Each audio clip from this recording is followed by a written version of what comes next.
आपका जो चैप्टर है कैपिटल गेन, उसमें कुछ एग्जम्पशंस दी जाती हैं। एग्जम्पशन मीन वो चीज़ें जिन पे आपको क्या है टैक्स माफ़ हो जाता है। कि मान लो 10,000 की इनकम थी, 2,000 एग्जम्पशन दे दी, मतलब टैक्स 2,000 इनकम पे माफ़ कर दिया, बाकी की क्या है टैक्सेबल हो जाती है। सो देखो कैसे कैसे किस किस सेक्शंस के अकॉर्डिंग दी जाती है आपको। सबसे पहले तो ये देखो यहाँ पे है कि देखो सेक्शन 54B, फिर सी नहीं है आपका, 54D है। फिर देखो जो ये मैं आपको लर्न करने का वे बता रही हूँ। डी के बाद क्या आता है ई, और सी जो पीछे रह गया था, ई और सी दोनों इकट्ठे हो गए। फिर क्या है ई आ गया, फिर क्या है 54F आ गया, देन EF के बाद क्या आता है जी भी आ गया। ठीक है, और जी की किसके साथ सबसे ज़्यादा बनती है, दोनों सीनियर्स के साथ, GA और GB, सभी के आगे 54 है। तो देखो क्या क्या बन गया, 54 एक है नहीं, 54B, सी है नहीं, डी, सी किसके साथ आता है EC के साथ, EE, EF, GA और GB। तो देखो 54 के अंडर, सेक्शन 54 के अंडर क्या है exemption, capital gain on transfer of long term resident house. Capital कहाँ से हुआ है, आपको अपना रेजिडेंट हाउस जो है आपका उसको ट्रांसफ़र करने से हुआ है। तो पहली बात तो ये एग्जम्पशन किसको किसको मिलेगी, इंडिविजुअल और HUF दोनों को मिलेगी। एग्जम्पशन किस केस में मिलेगी, कहते 2 कंडीशंस हैं इसमें। सबसे पहले 1 ईयर बिफोर और 2 year before of the house of sale. कहते आपने क्या है जो नया हाउस है, देखो इसमें क्या है कि हाउस बेचा है और हाउस ही खरीदना है तभी एग्जम्पशन मिलेगी। ठीक है, तो देखो कब खरीदना है वो हाउस, या तो जब आपने हाउस बेचा है उससे 1 साल पहले, या फिर उससे 1 साल बाद। मान लो 2012 में आपने हाउस बेचा है, तो या तो आपने नया हाउस 2011 में ख़रीद लिया हो, या फिर आपने ख़रीदा हो 2013 और 14 में। ठीक है, तब आपको क्या है एग्जम्पशन मिल सकती है। और या फिर अगर कंस्ट्रक्ट करना है तो विद इन 3 ईयर, जिस ईयर बेचा है, ठीक है 2012 में बेचा है, तो अगले 3 सालों में क्या है आप वो हाउस क्या है नया खरीद लें या कंस्ट्रक्ट कर लें। अदरवाइज़ क्या है, अगर आप ये दोनों चीज़ें नहीं करते हो, हाउस नहीं खरीदते हो, आपके पास नहीं है, तो एक बार आप क्या करो अमाउंट डिपॉजिट करवा दो capital gain deposit account scheme के अंडर। ठीक है जी, अमाउंट डिपॉजिट करवा दी, जितना कैपिटल गेन हुआ था इस अकाउंट में डिपॉजिट करवा दिया। ठीक है, कितने सालों के लिए, 3 सालों के लिए। उसके बाद है कंडीशंस। अब आपने क्या है इन तीनों केसेस में क्या है कंडीशंस से एग्जम्पशन ले ली, या तो आपने क्या है नया हाउस खरीद लिया, ठीक है, या फिर नया बना लिया, और या फिर क्या है अकाउंट डिपॉजिट करवा दिया अकाउंट में पैसा, ये तो होगी एग्जम्पशन मिल गई। आगे क्या है एग्जम्पशन तो ले ली, और उसके बाद ये है एग्जम्पशन कैंसिल होने के भी काफ़ी केसेस होते हैं।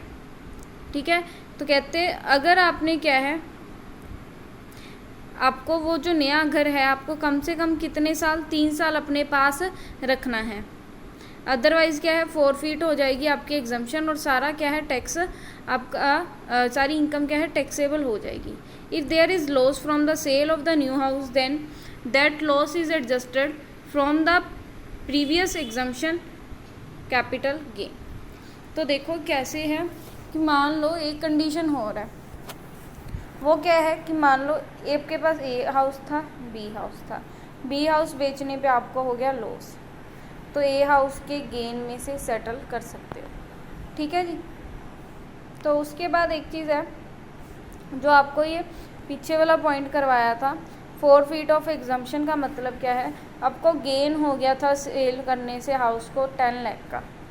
ठीक है, आपने वो डिपॉजिट करवा दिया अमाउंट, उसके बाद जो आपने नया हाउस ख़रीदा था वो आपने एग्जम्पशन लेने के लिए नया हाउस ख़रीद लिया, और उसको 3 साल होने से पूरे पहले ही क्या है सेल कर दिया, तो आपकी एग्जम्पशन क्या हो जाएगी कैंसिल हो जाएगी। मतलब जिस साल आपने वो बेच दिया, जैसे आपने 2012 में था ख़रीदा था, बेचा था अपना पुराना हाउस, ठीक है, 2013 में ख़रीद लिया नया हाउस, एग्जम्पशन ले ली, सारा कैपिटल गेन क्या है माफ़ करवा लिया। उसके बाद आपने क्या किया ना, 2013 वाला घर क्या है 2014 में फिर बेच दिया, ठीक है। तो इस केस में जब आपको 2013 में नया घर खरीदने पे ये 10 लाख की एग्जम्पशन मिली थी, ये कैंसिल हो जाएगी और 2014 में आपकी इनकम में ये 10 लाख रुपया ऐड ऑन हो जाएगा और आपको क्या है, इस 10 लाख के भी अब टैक्स देना पड़ेगा। ठीक है जी।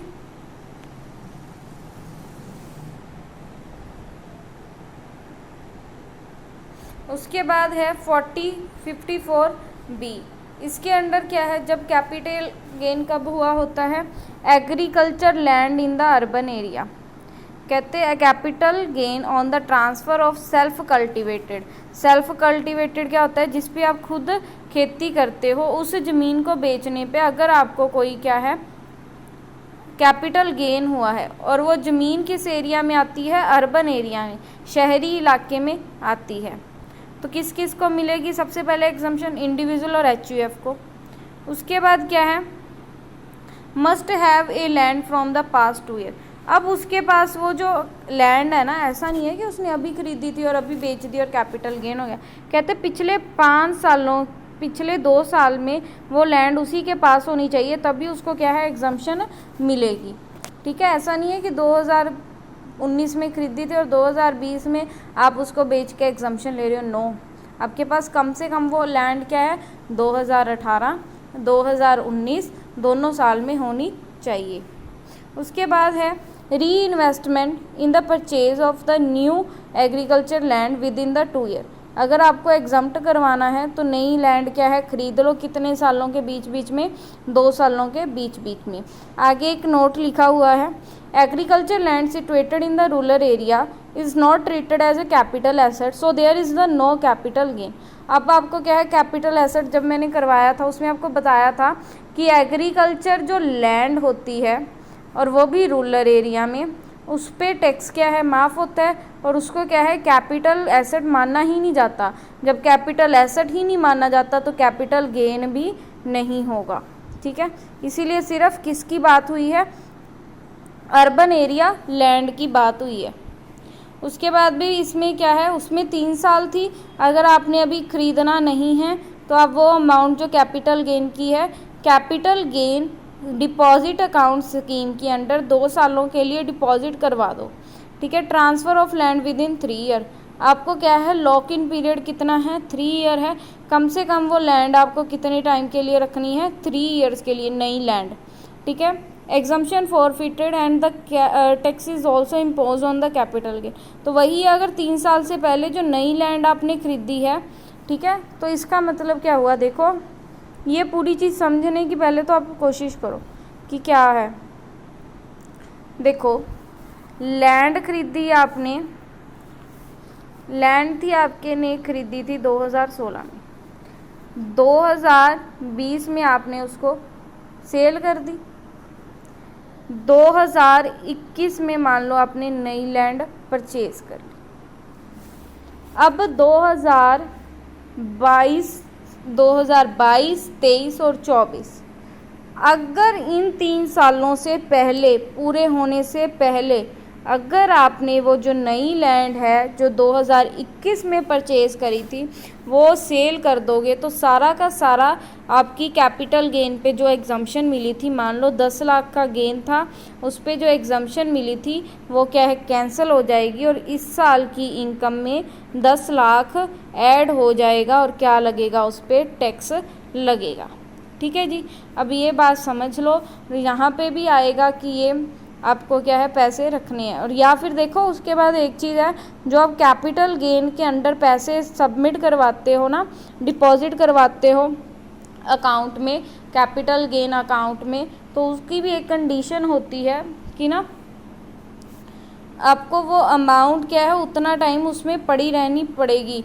अगर 3 साल तक आप सोच रहे हो जी पड़ी है, आराम से पैसे पड़े हैं, 3 साल के बीच बीच में अगर वो आप अमाउंट नहीं यूज़ करते ना, मतलब ख़रीदने में नई एसेट या जो भी आपको कंडीशन है जिसमें एग्जम्प्टेड है, ठीक है, तो वो क्या हो जाता है टैक्सेबल हो जाती है अमाउंट जो आपकी कैपिटल गेन स्कीम के अंडर आपने डिपॉजिट करवाई है। ठीक है जी।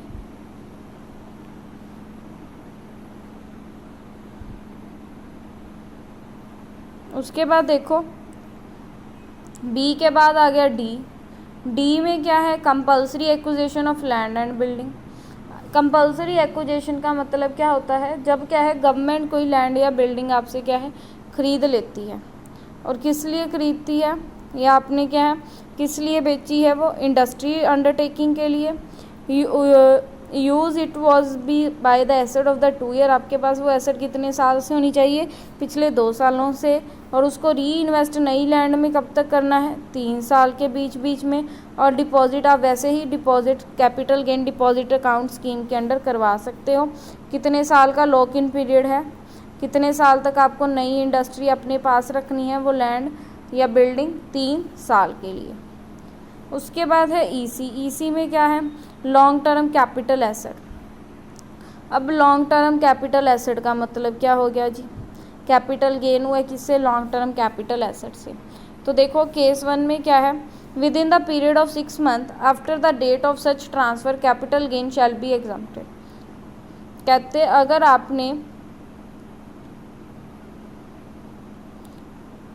अगर आपने क्या है, after the date of such transfer capital gain shall be exempted. अगर आपने 6 महीने के बीच में वो पैसा क्या है इन्वेस्ट कर दिया, तो आपका क्या है कैपिटल गेन क्या है एग्जम्प्टेड हो जाएगा। इफ़ होल कैपिटल गेन री इन्वेस्टेड होल एग्जम्प्टेड, जितना इन्वेस्ट कर दोगे जी उतना एग्जम्प्ट हो जाएगा। Amount of so investment specified asset shell be exempted. कहते हैं स्पेसिफाइड एसेट में ही आपको क्या है वो चीज़ इन्वेस्ट करनी है, पैसा इन्वेस्ट करना है, तभी आपको एग्जम्पशन मिलेगी, अदरवाइज़ नहीं मिलेगी। सो देखो कंडीशन क्या है, डज नॉट सेल, आपको क्या है वो नई एसेट 3 साल से पहले तक इन्वेस्ट सेल नहीं करनी। उसके बाद क्या है उन पे लोन भी नहीं ले सकते, और उसके बाद क्या है 50 लाख से ज़्यादा की इन्वेस्टमेंट नहीं होनी चाहिए। ठीक है, तो ये स्पेशल एसेट जो आपको मिली है ना कैपिटल एसेट लॉन्ग टर्म की, ये कौन सी हैं, जैसे शेयर, बॉन्ड, डिबेंचर, ये सारी एसेट्स हैं। इनको सेल करने पे जो प्रॉफिट होता है ये आ गया जी। लॉन्ग टर्म स्पेसिफाइड एसेट किसे किसे बोला जाता है, any redeemable after 3 year issued after the 1 April 2000 bond. ठीक है, कोई भी रिडीमेबल बॉन्ड।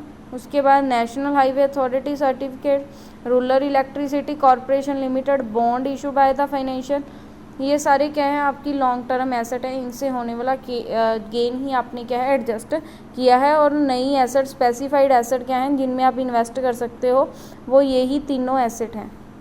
ठीक है, चारों बॉन्ड्स वगैरह हैं। उसके बाद आ गया 54EE। इसमें क्या है long term capital gain invested in long term specified asset, कोई भी गेन हुआ है किसी भी एसेट से।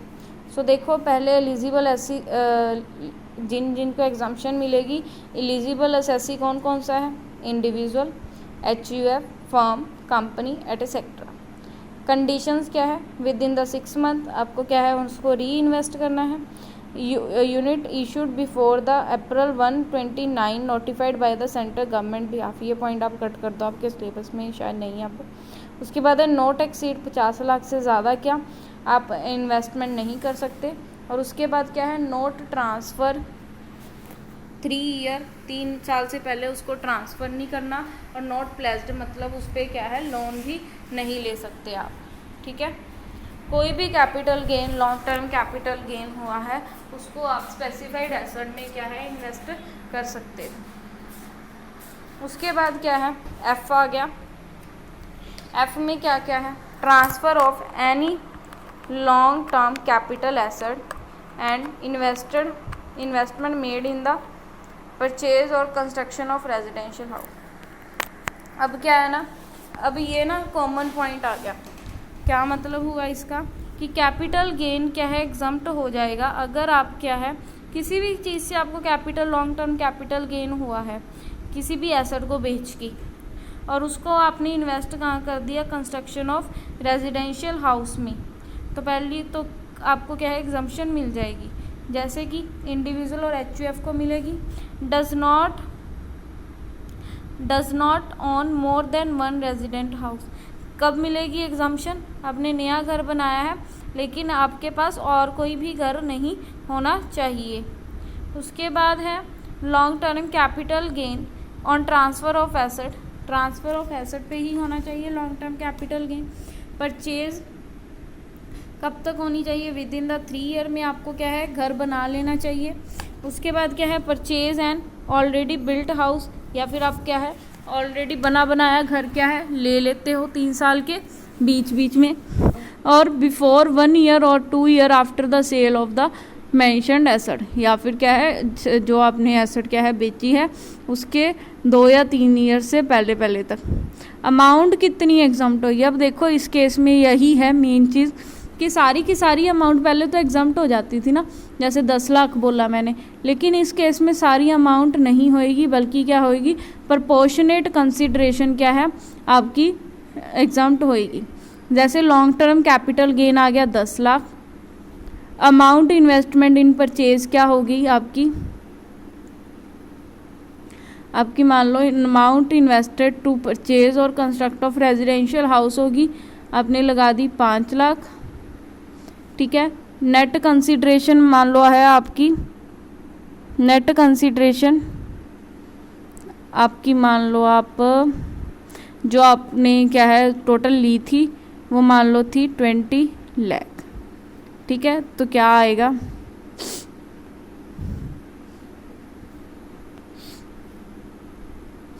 तो 2.5 लाख रुपए क्या है प्रोपोर्शनेट सिर्फ आपके एग्जम्प्ट होंगे, अदरवाइज नहीं होंगे, ठीक है जी। आगे है अमाउंट, या फिर आपने डिपॉजिट करवा दी 3 साल के लिए स्कीम में तो भी एग्जम्प्टेड है। आगे बात आ गई 54G की, ठीक है जी। 54G के अंदर क्या है शिफ्टिंग ऑफ इंडस्ट्री, आपने क्या है इंडस्ट्री शिफ्ट कर दी कहाँ से, undertaking from the urban area to non urban area. ये देखो अब क्या है नॉन अर्बन एरिया मतलब रूरल एरिया में ट्रांसफ़र कर दी अपनी इंडस्ट्री, तो इस केस में सरकार बहुत खुश होती है। जब भी आप रूरल एरिया में जाके कोई भी इंडस्ट्री लगाते हो तो आपको काफ़ी एग्जम्पशंस देती है।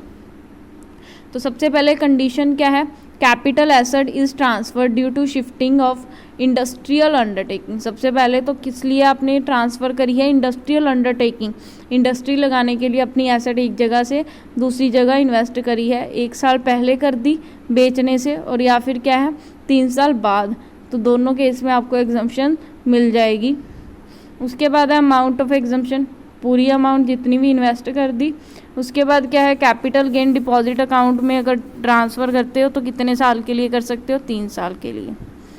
आगे बात आ गई 54G में transfer of asset urban area to SEZ. SEZ क्या होता है, स्पेशल एक्सपोर्टिंग जोन। ये गवर्नमेंट ने स्पेशल बनाए होते हैं किसको प्रमोट करने के लिए, एक्सपोर्ट को। तो इस केस में क्या है, अगर आप अर्बन एरिया से अपनी इंडस्ट्री उठा के सेज में लगाते हो तो सेज के अंडर आपको क्या है एग्जम्पशन मिल जाती है। सबसे पहले क्या है ट्रांसफ़र होना चाहिए किसका, एसेट, लाइक कैसी एसेट्स का, लैंड का या फिर बिल्डिंग का। ट्रांसफ़र कब होना चाहिए, 1 साल पहले या 3 साल बाद, सेल करने से पहले। ट्रांसफ़र होने से 1 साल पहले, ट्रांसफ़र ऑफ एसेट कौन सी है, लैंड और बिल्डिंग के बेचने से 1 साल पहले या फिर 3 साल बाद। और अमाउंट क्या है, जितनी इन्वेस्ट कर दोगे सारी एग्जम्प्ट हो जाएगी, पार्शियल इन्वेस्ट करोगे तो पार्शियल ही एग्जम्प्ट होगी। उसके बाद है non transfer of asset 3 year, lock in period कितना है 3 ईयर, 3 साल तक आपको सेज में से वो पैसा डिसइन्वेस्ट नहीं करना, ठीक है। देन आ जाता है आपकी आई थिंक 54B, ये आपकी 54 सेक्शन के अंडर लास्ट एग्जम्पशन है। तो इसमें क्या है, transfer of house property and investment made in equity share eligible company in the share of eligible startup. अब क्या थी पिछले सेक्शन में आपने एफ में किया था कि आप हाउस कोई भी एसेट बेच के क्या खरीद रहे हो, हाउस खरीद रहे हो, तब एग्जम्पशन मिल रही थी। इस सेक्शन के अंडर क्या है, जब आप हाउस बेच के कोई और चीज़ और चीज़ में पैसा लगा रहे हो तो कौन कौन सी है, इक्विटी शेयर्स हैं, कंपनी है, शेयर्स हैं एलिजिबल स्टार्टअप के लिए। तो एलिजिबल कौन कौन है, शेयर मतलब आप शेयर में इन्वेस्ट कर रहे हो, ठीक है, किसी कंपनी के या फिर स्टार्टअप में, नया बिजनेस क्या है स्टार्ट करने में। सो देखो एलिजिबल कौन है, सबसे पहले इंडिविजुअल और HUF दोनों एलिजिबल हैं। और उसके बाद HUF आपको पता है ना कौन होता है, हिंदू अनडिवाइडेड फैमिली का जब क्या है जॉइंट बिजनेस होता है। तो सबसे पहले क्या है HP हैव हाउस और प्लॉट। हाउस प्रॉपर्टी में सबसे पहले क्या क्या आएगा, कोई भी प्लॉट या हाउस दोनों आ सकता है, ठीक है। आपको बताया ना कि हाउस प्रॉपर्टी बेचने पे गेन हुआ है, तो हाउस प्रॉपर्टी में क्या आएगा, हाउस और प्लॉट दोनों। उसके बाद रेजिडेंशियल प्रॉपर्टी में कौन सा गेन होना चाहिए, लॉन्ग टर्म कैपिटल एसेट। उसके बाद है एलिजिबल कौन है, कंपनी और स्टार्टअप। स्टार्टअप क्या होता है, कोई भी नया बिजनेस स्टार्ट करना। Eligible company utilise the amount for purchase of new asset with in 1 year. कहते हैं आपने क्या है वो जो कंपनी ने पैसा क्या है कितने टाइम में, 1 साल के अंडर आपको क्या है इन्वेस्ट करना पड़ेगा। उसके बाद है amount of exemption. Amount net consideration ज़्यादा है into cost of new asset. Net consideration के बिहाफ पे ही आपको क्या है कॉस्ट एग्जम्पशन मिलेगी, मतलब प्रोपोर्शनेट मिलेगी, ठीक है। अगर क्या है नेट कंसीडरेशन ज़्यादा है। नेट कंसीडरेशन क्या होता है जी, नेट कंसीडरेशन होता है कि जितनी आपको टोटल अमाउंट मिली है, ठीक है। तो देखो लॉन्ग टर्म कैपिटल गेन जितना था, न्यू हाउस जितने का आया उसमें से डिवाइडेड बाय कर दी नेट कंसीडरेशन, तो जितनी अमाउंट आ जाएगी उतनी एग्जाउंट। अब इसमें देखो बाकी सभी सालों में क्या है 3 ईयर है ना लॉक इन पीरियड, लेकिन 54 GB में कितना है लॉक इन पीरियड, 5 ईयर का। कितना है जी, 5 ईयर्स का। तो ये आपकी एग्जाम्पशन होगी 54 सेक्शन के अंडर सारी, ठीक है जी।